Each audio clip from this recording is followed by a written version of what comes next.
Hello viewers, welcome back to my channel. আবারও হাজির হলাম তোমাদের সামনে নতুন আরেকটি ভিডিও নিয়ে। আশা করি সবাই অনেক ভালো আছো। আজকে তোমাদের সামনে আলোচনা করব class 9-10 unit 10 lesson 4 they had dreams part 2। তাদের স্বপ্ন ছিল অংশ 2। রিড দ্য টেক্সট, পাঠ্যাংশটি পড়ো। Zahir Raihan was one of the most talented film makers in Bangladesh. Zahir Raihan বাংলাদেশের বুদ্ধিদীপ্ত চলচ্চিত্র নির্মাতাদের মধ্যে অন্যতম ছিলেন। He was born on 19 August 1935 in the village Majupur in Feni district. তিনি ফেনী জেলার মাজুপুর গ্রামে 1935 সালে 19 আগস্ট জন্মগ্রহণ করেন। He was an active worker of the language movement. তিনি ভাষা আন্দোলনের একজন সক্রিয় কর্মী ছিলেন।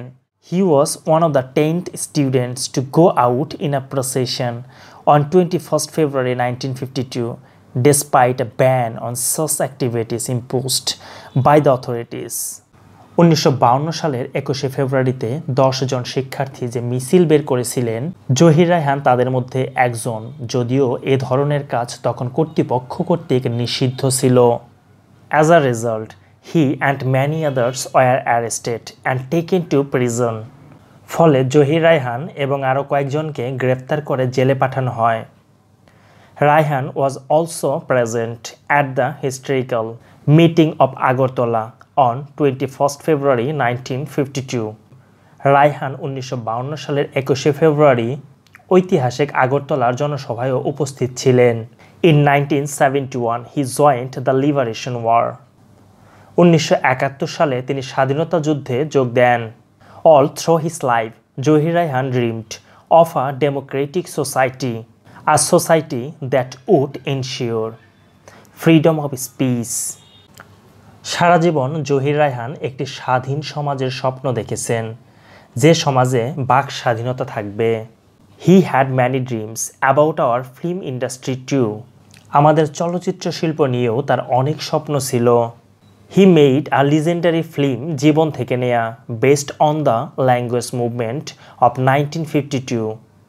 তিনি 1952 সালের ভাষা আন্দোলনকে নিয়ে একটি বিখ্যাত চলচ্চিত্র নির্মাণ করেছেন, যার নাম জীবন থেকে নেয়া।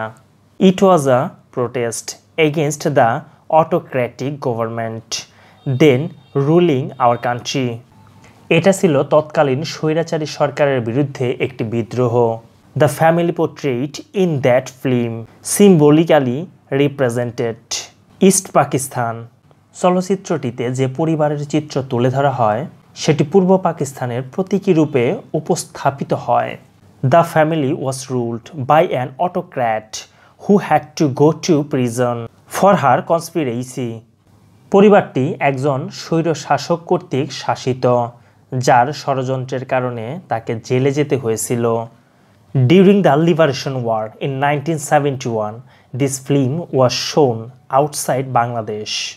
1971 সালে স্বাধীনতা যুদ্ধের সময় চলচ্চিত্রটি বাংলাদেশের বাইরে প্রদর্শন করা হয়েছিল। Celebrated filmmakers like Satyajit Ray, Mrinal Sen and Ritwik Ghatak appreciated the film. Satyajit Ray, Mrinal Sen এবং ঋত্বিক ঘটকের মতো জনপ্রিয় চলচ্চিত্র নির্মাতারা এই চলচ্চিত্রটির প্রশংসা করেছিলেন। Raihan gave all the money the film made to the Freedom Fighters Trust. Raihan চলচ্চিত্র থেকে প্রাপ্ত সকল অর্থ মুক্তিযোদ্ধা ট্রাস্টে দিয়েছিলেন। Besides great documentary on Pakistani atrocities, Stop Genocide helped create world sentiment in favor of our liberation war. এছাড়া পাকিস্তানি বর্বরতার উপর তার প্রামাণ্যচিত্র স্টপ জেনোসাইড স্বাধীনতা যুদ্ধের পক্ষে বিশ্ববাসীর সমর্থন সৃষ্টি করতে সহায়তা করেছিল।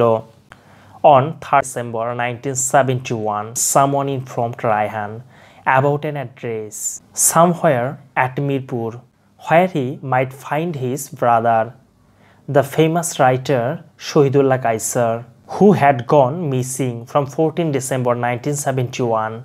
1971 সালের 30শে ডিসেম্বর কেউ একজন জহিরকে মিরপুরের কোনো এক জায়গার ঠিকানা দিয়ে বলে সেখানে সে তার ভাই বিখ্যাত লেখক শহীদুল্লাহ কায়সারকে খুঁজে পেতে পারেন, যিনি 1971 সালের 14 ডিসেম্বর নিখোঁজ হন।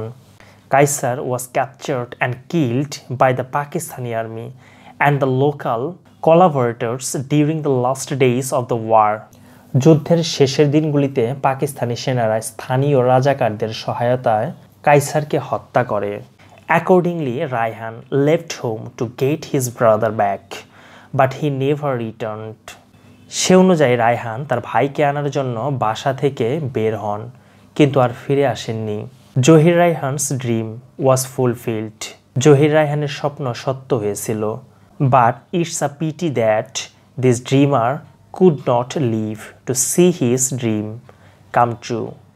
এটা দুঃখের বিষয় যে এই স্বপ্নদ্রষ্টা তার স্বপ্ন সত্যি হওয়াটা দেখে যেতে পারেননি। সো ভিউয়ার্স, আজকে এ পর্যন্তই। নেক্সট আরেকটি লেসন নিয়ে তোমাদের সামনে আবারও হাজির হব। সে পর্যন্ত সবাই ভালো থাকবে, সুস্থ থাকবে। যদি ভিডিওগুলো ভালো লেগে থাকে তাহলে অবশ্যই লাইক, কমেন্ট, শেয়ার এবং সাবস্ক্রাইব করে পাশেই থাকবে। Till then, bye by.